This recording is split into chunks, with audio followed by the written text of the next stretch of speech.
Waduh, gak sadar loh Sobat Erik nyanyi-nyanyi sendiri. Senang sekali hari ini guys, kita ketemu lagi hari ini di ibadah Nadia TR tentunya. Hari ini kita boleh mau mengucap syukur. Kita boleh sekali lagi ketemu secara online dan kita mau sama-sama memujikan lagu ini bersama. Tangan kuat yang memegang. Saat ku sendiri, tiada seorang pun yang memperhatikanku seperti Kau Tuhan. Saat ku berjalan dalam lembah gelap, ku percaya Kau selalu sertaku. Tangan kuat yang memegangku selalu menuntunku. Ku tak mau jalan sendiri. Yesus, ku perlu kasih-Mu, ku perlu kuasa-Mu sampai akhir hidupku.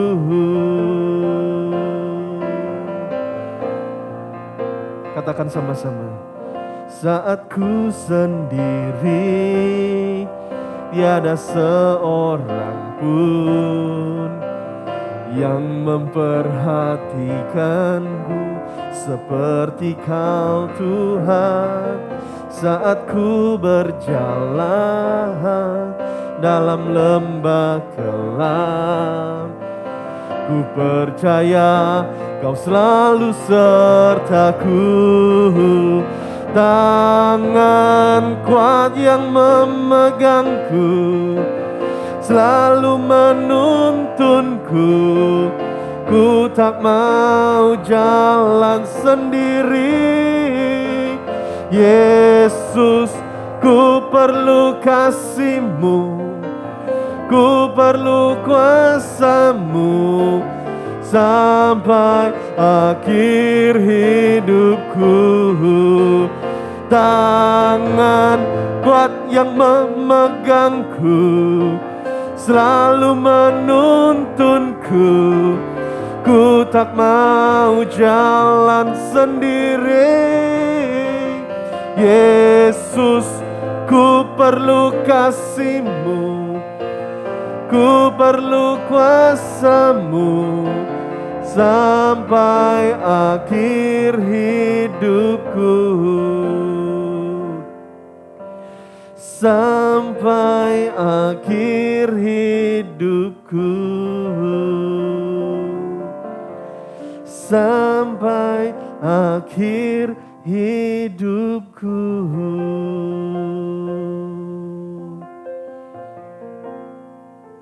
Sampai akhir hidup kami Tuhan, kami mau terus mengikut Engkau. Dan kami bersyukur hari ini Tuhan, kami boleh sekali lagi mendapat kesempatan beribadah bersama. Dimanapun kami berada, kami percaya Engkau Allah yang selalu melindungi, menjagai kami Tuhan di dalam situasi kondisi apapun. Kami mau menyerahkan ibadah hari ini ke dalam tangan kasih setia Tuhan. Di dalam nama Tuhan Yesus, kita syukur dan berdoa. Amin. Halo, shalom guys. Shalom. Senang sekali ya.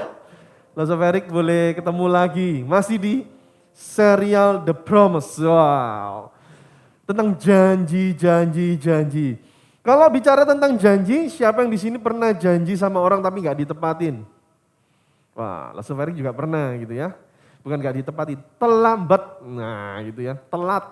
Nah, sebelum kita sama-sama mau melanjutkan episode tentang janji-janji Tuhan kepada Abram, kita punya lagu theme song. Nah, masih ingat lagu ini? Kita naikkan pujian ini bersama ya dengan penuh sukacita. Tuhan memberi janji yang indah, namun jalan ke sana tak mudah. Jalan setiap saat, senang atau susah, percayalah. Percayalah, bukan hanya pada apa yang bisa dilihat. Percayalah pada janji Allah, percayalah pada Allah. Once more. Tuhan memberi janji yang indah, namun jalan ke sana haruslah taat. Tuhan setiap saat, senang atau susah, taatilah. Taatlah, taatlah, bukan hanya pada apa yang bisa dilihat. Percayalah pada janji Allah, percayalah pada Allah. Sekali lagi katakan, Tuhan memberi janji yang indah, namun jalan ke sana tak mudah. Dalam setiap saat, senang atau susah, percayalah. Percayalah, percayalah, bukan hanya pada apa yang bisa dilihat. Percayalah pada janji Allah, percayalah pada Allah. Yes, percayalah kepada Allah. Percayalah kepada setiap janji-janjinya guys. Hari ini kita mau nyambung lagi. Masih ingat minggu yang lalu belajar apa? Ya. Minggu lalu, ayo. Kalau lupa, Soferik mau ingetin lagi. Nah, minggu lalu itu, ya kan? Kalau 2 minggu yang lalu masih ingat? Aduh, sudah lupa. Ilmunya sudah tak kembalikan ke YouTube. Kalau 2 minggu yang lalu kita itu belajar tentang Lot. Nah, ingat ya? Jadi Lot, sorry, bukan Lot. Gembalanya Lot sama Abram bertengkar, ya kan? Bertengkar dan akhirnya apa? Mereka berpisah, ya. Lot suruh pilih dulu. Lu mau pilih mana Lot? Pilih aja dulu, terserah gitu ya. Kalau yang minggu yang lalu, nah Allah itu masih berputar sekitar bicara tentang janjinya kepada Abraham. Nah, janjinya apa? Abraham itu bisa menguasai daerah tanah Kanaan dengan apa? Mengalahkan 4 raja daerah Kanaan. Wow, keren ya? Yes. Dan hari ini masih di episodenya Bapak Abram. Nah, kalau hari ini kita mau belajar tentang apa nih guys? Hari ini tentang perjanjian alternatif. Ada nggak ya kira-kira ya? Tapi sebelumnya kita berdoa dulu ya. Tuhan terima kasih hari ini sekali lagi kami boleh bersyukur. Kami mau belajar firman Tuhan. Kiranya Tuhan sendiri boleh menolong kami, memimpin kami. Agar kami boleh menjadi anak-anak yang selalu taat, anak-anak Tuhan yang selalu setia. Di dalam situasi kondisi apapun Tuhan. Ini doa suruhan kami. Di dalam nama Tuhan Yesus kita syukur dan berdoa. Amin. Oke, nah teman-teman pernah nggak janjian sama teman gitu ya? Atau mungkin juga sama papa mama ya. Terus kita di PHP-in. Wah, pemberi harapan palsu. Pernah nggak guys? Mungkin pernah ya pastinya ya. Oh iya janjinya nanti kita pergi. Tapi sorry papa ada urusan nih, mama ada urusan jadi nggak jadi ya, perginya ditunda dulu gitu ya. Wah PHP nih. Atau mungkin Mas Sofer punya cerita nih, janjian sama teman pergi gitu ya. Oke. Nanti kamu tak jemput jam berapa? Jam 9. Jam 8 kan sudah siap-siap gitu ya. Sampai jam 9 kurang kok gak ada kabar ya. Jam 9 dijemput kan harusnya 9 kurang 5. Bentar lagi gua nyampe ya, siap-siap ya. Kan gitu ya.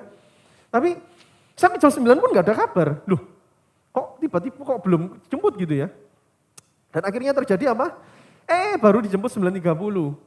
Biasanya gitu ya, teman kita, termasuk temannya Las Verik ngomong, sorry bro, mau tadi gua ada urusan gitu ya, mendadak, nggak sempat ngabari. Nah, itu alasan klasik. Jadi kita bisa lupa ataupun kita bisa cuman memberikan janji tapi kita tidak menepati secara pasti dan tepat. Nah, rasanya gimana guys kira-kira? Kesel gitu ya, capek. Tahu gitu gak usah cepet-cepet siap-siap. Nek memang dijemput telat. Betul kan? Enak gak kira-kira seperti itu? Nggak enak guys, betul ya? Nggak enak banget. Nah, waktu itu gitu ya, Abram dan Sarai itu juga merasakan hal seperti itu. Merasa seperti di PHP-in sama Tuhan. Kok bisa? Abram dan Sarai itu merasakan, jadi gini, Abram tuh memberi jawaban dengan penuh keyakinan di minggu yang lalu gitu ya. Bahwa dia itu masih yakin Tuhan itu akan menggenapi janjinya minggu yang lalu kita belajar. Tetapi kalau kita melihat bagaimana sih pernyataan gini, respon Tuhan kepada keluarga Abram yang dalam tanda petik sedikit meragukan Tuhan. Benar gak sih Tuhan ini menepati? Benar gak sih Tuhan memberikan janji? Kan gitu. Dalam tanda petik itu sedikit meragu. Kita mau baca sama-sama ya di Kejadian 16, pasal 16, kita akan baca semua, tapi nanti kita baca sebagian-sebagian aja, sambil kita sama-sama melihat. Kejadian pasal 16, kita baca dulu ya ayat pertama dan ayat kedua. Perikopnya judulnya Hagar dan Ismail. Adapun Sarai istri Abram itu tidak beranak, ia mempunyai seorang hamba perempuan orang Mesir, Hagar namanya. Berkatalah Sarai kepada Abram, engkau tahu Tuhan tidak memberi aku melahirkan anak. Karena itu baiklah hampiri hambaku itu, mungkin oleh dialah aku dapat memperoleh seorang anak. Dan Abram mendengarkan perkataan Sarai, jadi Sarai istri Abram itu mengambil Hagar, hambanya orang Mesir itu. Yakni ketika Abram telah 10 tahun tinggal di tanah Kanaan. Lalu memberikannya kepada Abram suaminya untuk menjadi istrinya. Nah, wow, apa yang terjadi di sini teman-teman? Kelihatannya itu Sarah itu mulai ragu, mulai bimbang, mulai bingung gitu ya. Ya manusiawi gitu ya, sudah mulai tua, karena kan sudah tua gitu ya. Tapi masih belum punya anak, tapi dijanjikan punya keturunan yang banyak. Loh ya apa caranya gitu ya? Gimana caranya? Nah, apakah dia merasa gini loh, Sarah itu merasa Tuhan ini membuat aku mandul gitu ya. Makanya gak dikasih anak sama Tuhan. Sehingga apa? Sarah itu punya inisiatif, oke, gua punya pembantu gitu ya. Kalau zaman dulu itu boleh gitu ya. Seorang bos gitu ya, seorang majikan itu menikahi pembantunya itu boleh zaman dulu, zaman sekarang enggak ya. Jadi si Hagar itu tuh gundiknya gitu ya, pembantunya si Sarai dan Abraham. Memang sih kalau kita lihat gitu ya, ketika Tuhan memberikan janji kepada Abraham yang sudah kita pelajari sama-sama di Kejadian pasal 12 dan pasal 15 yang lalu, yang kemarin, memang tidak pernah disebutkan bahwa keturunan Abram itu didapat dari Sarai. Nggak ada omongan. Ya nggak tahu dari mana juga. Memang nggak ada. Makanya Sarai punya inisiatif gitu ya, inisiatif. Karena apa? Sarai sudah merasa putus asa, hopeless. Aduh wis, nggak mungkin nih wisan, nggak mungkin. Ya, wajar karena gitu ya, wajar di zaman itu, di budaya zaman itu. Seorang istri itu boleh memberikan hambanya atau pembantunya itu kepada suaminya gitu ya, untuk dijadikan istri juga. Itu hal yang wajar di zaman itu ya. Berharap supaya apa sih? Berharap supaya kalau punya anak nanti anaknya itu bisa diadopsi. Nah gitu. Jadi bisa diambil jadi anaknya Sarai. Pertanyaan gini, kira-kira Tuhan berkenan enggak dengan pengertiannya sendiri si Sarai, caranya Sarai ini sendiri? Berkenan enggak kira-kira? Ya, berkenan enggak? Lalu gimana nih dengan cara Sarai ini? Kita lihat sama-sama nanti. Ya, kita mau lanjutkan di ayat 4 sampai ayat ke-6. Abram menghampiri Hagar lalu mengandunglah perempuan itu. Ketika Hagar tahu bahwa ia mengandung, maka ia memandang rendah akan nyonyanya itu. Lalu berkatalah Sarai kepada Abram, penghinaan yang kuderita ini adalah tanggung jawabmu. Akulah yang memberikan hambaku ke pangkuanmu. Tetapi baru saja ia tahu bahwa ia mengandung, ia memandang rendah akan aku. Tuhan kiranya yang menjadi hakim antara aku dan engkau. Kata Abram kepada Sarai, hambamu itu di bawah kekuasaanmu. Perbuatlah kepadanya apa yang kau pandang baik. Lalu Sarai menindas Hagar sehingga ia lari meninggalkannya. Nah, Tuhan membiarkan gitu ya. Kalau kita lihat, kira-kira bagaimana respon Tuhan gimana sih? Responnya Tuhan ngasih terserah lu mau ngapain. Dikasih kebebasan, dibiarin gitu ya. Membiarkan rencana Sarai untuk Abraham suaminya gitu ya. Kalau kita lihat sama-sama apa yang terjadi. Kelihatannya gitu ya, kelihatannya awalnya itu baik. Cara yang dibuat atau yang dipergunakan oleh Sarai. Tapi hasil akhirnya itu nggak baik guys. Alias asam kecut gitu ya. Kecut kalau permen, nah kayak permen itu. Yang asin kecut, nah campur jadi satu gitu ya. Jadi kelihatannya di awal itu baik, tetapi ternyata hasil endingnya nggak baik guys. Nah, kalau kita lihat sama-sama di pasal ayat yang keempat dan ayat ke-6 ini, Sarah itu malah nyalain Abraham guys. Kamu itu loh, ya, kamu itu loh, ya nggak tahu gitu ya. Kalau kita lihat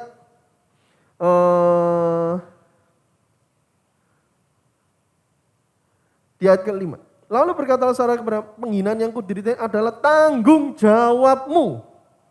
Jelas sekali kan? Tanggung jawabmu guys, tanggung jawabmu. Ya, mungkin karena kesel, emosi gitu ya. Si Sarah itu sampai ngomong seperti itu kepada Abram pada saat itu. Nah, keadaan situasi yang terjadi saat itu menjadi sangat kacau guys, sangat kacau. Karena apa? Karena Abram ngomong, loh kan itu hambamu, pembantumu, kan kamu yang ngatur gitu loh. Ngapain kok kamu kesel hati, marah-marah gitu loh. Dan akhirnya apa yang terjadi? Wah, dalam tanda petik, si Sarah itu agak menyiksa gitu ya, menyiksa si Hagar. Sehingga apa? Kalau kita lihat, dia lari, si Hagar itu lari dari rumahnya Abram. Ya, meninggalkan Abram dan Sarah, dia lari. Oke. Nah, pertanyaannya begini. Perjanjian alternatif ini gitu ya. Secara pemikirannya Sarah itu berpikiran oke, alternatif kalau aku enggak punya anak, mungkin melalui hambaku ini punya anak, nanti anak ini akan jadi keturunan yang bangsa yang besar itu yang dijanjikan Tuhan. Mungkin gitu ya. Sehingga apa? Dengan cara alternatif ini mempercepat. Nah gitu ya, mempercepat. Senengnya kan gitu kita ya. Nggak mau sabar, menunggu, menanti. Senengnya apa? Yang instan-instan, ini cepat-cepat. Nah padahal gitu ya, Tuhan itu menjanjikan berkat kepada Abraham dan Sarah itu melalui keluarga Abraham. Karena ketidaksabaran Sarah itu mengakibatkan kekacauan terjadi guys. Kita mau baca ayat selanjutnya, ayat ke-7. Lalu malaikat Tuhan menjumpai dekat suatu mata air di padang gurun, yakni dekat mata air di jalan ke Syur. Katanya, Hagar hamba Sarai, dari manakah datangmu dan kemanakah pergimu? Jawabnya, aku lari meninggalkan Sarai nyonyaku. Lalu kata malaikat Tuhan itu kepadanya, kembalilah kepada nyonyamu. Biarkanlah engkau ditindas di bawah kekuasaannya. Lagi kata malaikat Tuhan itu kepadanya, aku akan membuat sangat banyak keturunanmu sehingga tidak dapat dihitung karena banyaknya. Selanjutnya kata malaikat Tuhan itu kepadanya, engkau mengandung dan akan melahirkan seorang anak laki-laki dan akan menamainya Ismail. Sebab Tuhan telah mendengar tentang penindasan atasmu itu. Seorang laki-laki yang lakunya seperti keledai liar. Demikian nanti anakmu itu tangannya akan melawan tiap-tiap orang dan tangan tiap-tiap orang akan melawan dia. Dan di tempat kediamannya ia akan menentang semua saudaranya. Wah, kayak nyari musuh gitu ya si nama Ismail ini. Nah, benar guys. Kalau kita baca itu ya, malaikat menjelaskan gitu ya bahwa malaikat Tuhan ini sebagai wakilnya Allah gitu ya, menyampaikan informasi, menyampaikan berita. Dan memang kalau kita lihat Tuhan tidak membiarkan keluarga Abram itu sebenarnya terpecah. Suruh balik, Gar, ayo balik Gar. Ulang. Back to your home. Mulai, pulang. Ya. Nah, pertanyaannya gini. Tuhan itu memperhatikan gitu ya. Meskipun Hagar itu lari dari rumahnya Abram karena dia sombong. Gua ini nggak mau tahu, gua keluar aja gitu ya. Tapi apa? Tuhan itu masih memperhatikan anak Abram yang dikandung oleh Hagar itu sendiri. Dan tetap akan mendapatkan berkat dari Tuhan. Dijanjikan kan sama Abraham, keturunanmu ini akan menjadi bangsa yang besar. Padahal kalau kita lihat guys, bahwa Ismail bukanlah anak perjanjian yang dimaksud oleh Tuhan. Ya, jadi meskipun Hagar harus kembali ke rumahnya Abraham, tetapi Tuhan tetap menyertai Hagar. Ya, meskipun anak dari Hagar ini bukan anak perjanjian, tapi Tuhan tetap memberikan penyertaan kepada Hagar. Nah, pertemuan di Hagar dengan malaikat Tuhan di sumur itu membuat Hagar lebih mengenal karakter Tuhan. Oh, Tuhan yang dipercaya sama Abram tuh Allah yang seperti ini gitu ya. Akhirnya dia menamai tempat itu apa? Di ayat ke-13, kemudian Hagar menamakan Tuhan yang telah berfirman kepadanya itu dengan sebutan Engkaulah El Roy. Sebab katanya, bukankah di sini kulihat dia yang telah melihat aku? Sebab itu sumur tadi disebut orang sumur Lahai Roy. Letaknya antara Kadesi dan Beret. Jadi dikasih nama El Roy. Artinya apa? Allah itu memerhatikan kondisi kesusahan, kondisi sedih si Hagar. Allah itu masih memperhatikan. Meskipun anaknya itu bukan anak perjanjian, Allah masih memperhatikan. Ya, Allah yang El Roy. Nah, memang gitu ya, kalau kita lihat dan kita perhatikan, Hagar bukan bagian yang masuk di dalam perjanjian, anak perjanjian itu. Lalu bagaimana pertanyaannya? Kelanjutan hidup Hagar setelah menerima janjinya Tuhan. Apakah semuanya berjalan mulus, baik gitu? No, enggak guys. Kita lihat sama-sama. Kalau kita baca di ayat selanjutnya, di Kejadian 21, hari ini kita baca ya, banyak baca-baca nih guys.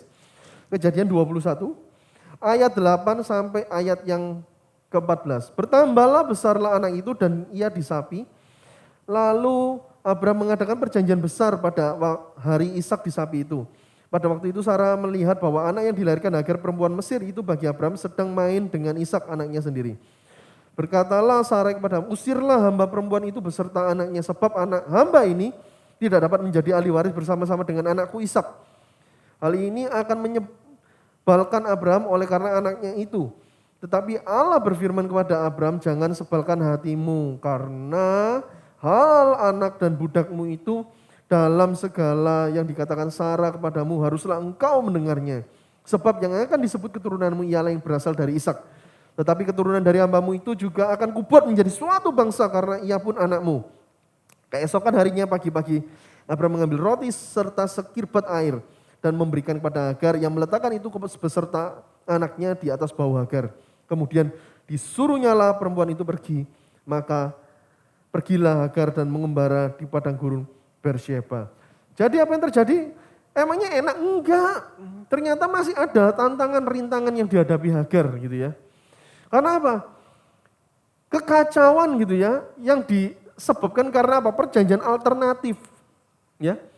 Karena sesuatu, oh ya plan B gitu ya. Akhirnya apa? Dituliskan di ayat 9 itu si anaknya itu main bersama Ishak di ayat 9. Tadi kita baca gitu ya. Kalau di dalam bahasa aslinya gitu kita melihat bahwa main yang dimaksud main itu apa? Ismail tuh ngolok-ngolok. Nah, mengolok-ngolok. Bahasa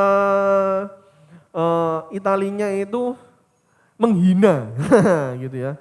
Ngolok-ngolok si Ismail, si Ishak. Sehingga situasi itu membuat Abram harus membuat suatu pilihan, guys. Dengan apa? Dia mengusir Hagar. Ya. Dan tetapi apa?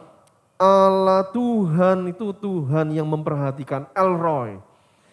Meskipun dia diusir oleh Abraham, Tuhan itu masih memperhatikan. Sampai titik, kalau kita lihat sama-sama ayat 15-16. Ketika air yang di Kirbat itu habis, dibuangnya lah anaknya itu. Sampai dibuang, guys. Si Ismail dibuang, dibawa semak-semak. Dan ia duduk agak jauh, kira-kira sepemana jauh. Sebab katanya, tidak tahan aku melihat anak itu mati. Sedang ia duduk di situ, menangislah ia dengan suara nyaring. Jadi, waktu keluar, kehausan, kehabisan air, anaknya mau mati, Ismailnya mau mati, guys. Ya. Tetapi kalau kita lihat, Allah itu masih memperhatikan. Sampai di titik terendah, dia sampai mau menyerah, Tuhan, enough. Ya. Tapi apa yang terjadi? Tuhan itu masih kembali menyapa Hagar. Ia masih menyediakan, masih memberikan kekuatan kepada Hagar. Ya. Meskipun Ismail ini menjadi anak perjanjian alternatif. Akhirnya tetap tidak meneruskan berkat Tuhan buat Abraham. Tetapi apa? Ia tetap diberkati. Ya. Karena apa? Dikatakan ia juga anak Abraham. Karena dikatakan apa? Abraham semua keturunan akan memperoleh berkat. Termasuk Ismail. Meskipun dia bukan anak perjanjian, tapi tetap mendapatkan berkat. Oke guys, jadi hari ini kita belajar sama-sama bahwa keluarga Abraham itu tidak sepenuhnya memegang janji Tuhan. Tetapi apa?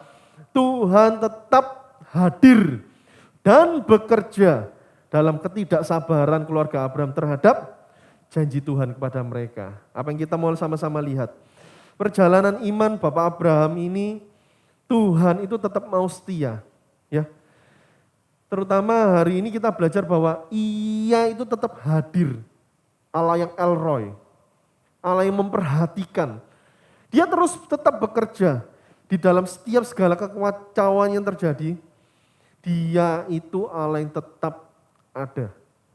Ya. Kalau kalian hari ini masih merasa ragu-ragu, kalian merasa bimbang, kalian merasa bingung. Kita mungkin memikirkan bahwa pertanyaan gini, loh, kok yakin? Saudara kok bisa yakin gitu ya? Bahwa Allah itu tetap ada. Buktinya apa? Buktinya adalah di Tuhan Yesus. Loh, kok tiba-tiba ke Tuhan Yesus? Jarak Abraham hingga sampai kepada kelahiran Kristus itu ribuan tahun, guys. Ribuan tahun. Tetapi apa? Tetapi Tuhan yang datang ke dalam dunia itu Tuhan yang sama. Yesus pun disebut Immanuel. Artinya apa? Allah beserta dengan kita. Maksudnya apa? Allah yang hadir, guys. Allah yang El Roy itu. Tetap sama Allah yang hadir. Tetap apa? Beserta dengan kita. Ya. Dan Tuhan tetap bersama dengan kita dalam dirinya sebagai Allah Roh Kudus di dalam hati setiap kita. Kira-kira kalian gitu ya. Dan Lauseverik juga mendapat berbagian dari perjanjian Tuhan dengan Abraham di dalam Tuhan Yesus. Itu artinya apa? Artinya bahwa perjanjian Tuhan tidak didasarkan oleh kita, tapi didasarkan kepada Tuhan Yesus. Kalau didasarkan kepada kita, diri kita, kebanyakan kita ini gagal, guys, fail, selalu gagal, ya nggak bisa berhasil. Mungkin dengan sikap Sarai kalau kita lihat mencari cara alternatif gitu ya. Namun puji Tuhan, Tuhan mau datang. Melalui karya di atas kayu salib yang pernah kita pelajari di episode sebelumnya. Memastikan keamanan kita di dalam perjanjian Allah ini. Ya. Lalu bagaimana dengan kehidupan kita hari ini? Apakah kita santai-santai aja? Atau kita mulai tidak bisa mengucap syukur? Atau kita merasa Allah itu sudah enggak hadir hari ini, di zaman ini? Ya. Terus yang kita bisa lakukan apa yang terbaik? Apa yang bisa kita lakukan? Ingat guys, ingat. Do the best. Lakukan yang terbaik. Apa yang bisa kamu lakukan? Kalau kamu bosen, kamu bingung gitu ya. Contohnya apa? Kalau dikasih tugas, PR, lakukan yang terbaik, kerjakan yang terbaik dengan apa yang kamu miliki. Kalau kalian bisa bantu orang tua, lakukan yang terbaik, bantu orang tuamu. Ya, suruh apa? Ya lakuin dengan ucapan syukur. Jangan mengeluh. Tuh, COVID ini kapan? Mari aku ini disuruh ngembak terus. Ya, jadi membantu terus di rumah ini. Ya, karena kita tahu guys, bahwa Tuhan itu melihat dan selalu memperhatikan kita. Di dalam Yesus kita bebas untuk melakukan kehendaknya Tuhan. Bukan kehendak kita. Tuhan terus boleh memperhatikan kesulitan kita. Karena itu guys, jangan pernah merasa sendiri. Tuhan berjanji, Ia selalu menyertai kita. Dialah Allah yang selalu hadir di dalam segala situasi apapun, kondisi apapun kita. Tuhan selalu hadir. Sampai apa? Sampai Tuhan Yesus datang yang kedua kalinya. Maukah kita tetap percaya? Roh Kudus yang selalu menguatkan kita, menolong kita. Oleh karena itu, yuk give the best to the Lord Jesus Christ. Berikan yang terbaik pada Tuhan kita Yesus Kristus. Ialah Allah kita. Menjadi respon setiap kita. Dialah Allah satu-satunya yang boleh kita percaya. Dialah Allah Tuhan yang selalu setia buat kita. Engkau Tuhan yang setia, waktumu selalu yang terbaik. Engkau Tuhan sandaranku, dan ku hanya kan berharap padamu.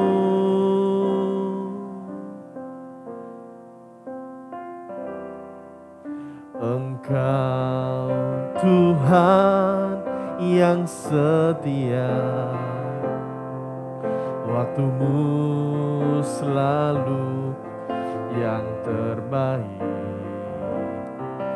Engkau Tuhan handaranku, dan ku hanya kan berharap padamu. Oh, satu-satunya yang ku andalkan, satu-satunya yang ku percaya. Engkau sumber kekuatan, sumber pengharapan, sumber kedamaian.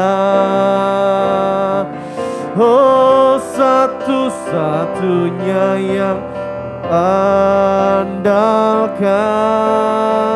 satu-satunya yang ku percaya.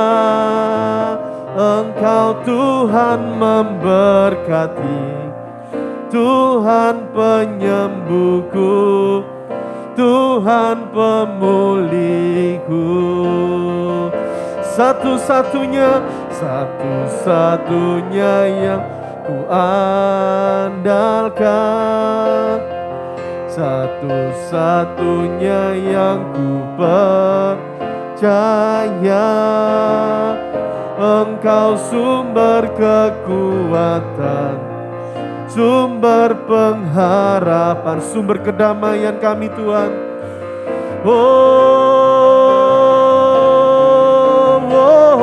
Satu-satunya yang ku andalkan, satu-satunya yang ku percaya. Engkau Tuhan memberkati, Tuhan penyembuhku, Tuhan pemulihku. Tuhan, biarlah melalui pujian yang boleh kami naikkan ini, memberi kekuatan kepada kami Tuhan. Engkaulah Tuhan, Engkaulah Allah kami satu-satunya Tuhan. Di dalam setiap segala kehidupan yang kami boleh lalui Tuhan. Kami mau percaya Engkaulah sumber kekuatan kami Tuhan. Engkaulah sumber pengharapan kami. Engkaulah sumber kedamaian yang daripadamu sendiri Tuhan. Terima kasih Tuhan, terima kasih. Kami belajar melalui keluarga Abraham, anak perjanjian alternatif Tuhan. Mungkin terlihat baik, tetapi kekacauan terjadi Tuhan. Ajar kami Tuhan, menjadi anak-anak-Mu, menjadi pelaku-pelaku firman-Mu, menjadi anak yang selalu setia. Dan kami percaya, Engkau Tuhan yang akan memberkati kami. Engkau akan yang memulihkan keluarga kami, keadaan kami hari ini. Kami percaya Tuhan. Terima kasih Tuhan untuk firman Tuhan hari ini. Kami mau menyerahkan ibadah kami ke dalam tangan kasih setia Tuhan. Terima kasih untuk ibadah yang indah juga hari ini. Di dalam nama Tuhan Yesus syukur dan berdoa. Amin. Oke guys, jangan lupa ding ding ding ding. Nah, bejana untuk Tuhannya ya. Nanti suatu waktu kita akan ketemu kembali dan kita akan bawa ke rumah Tuhan bejana kita. Oke guys, biarlah Allah yang El Roy ini, Allah yang selalu hadir, akan memberkati kita, akan menolong kita di dalam segala situasi keadaan kita hari ini. Tetap percaya pada Tuhan, tetaplah setia. Sampai ketemu minggu depan. See you and God bless you. Bye guys. See you.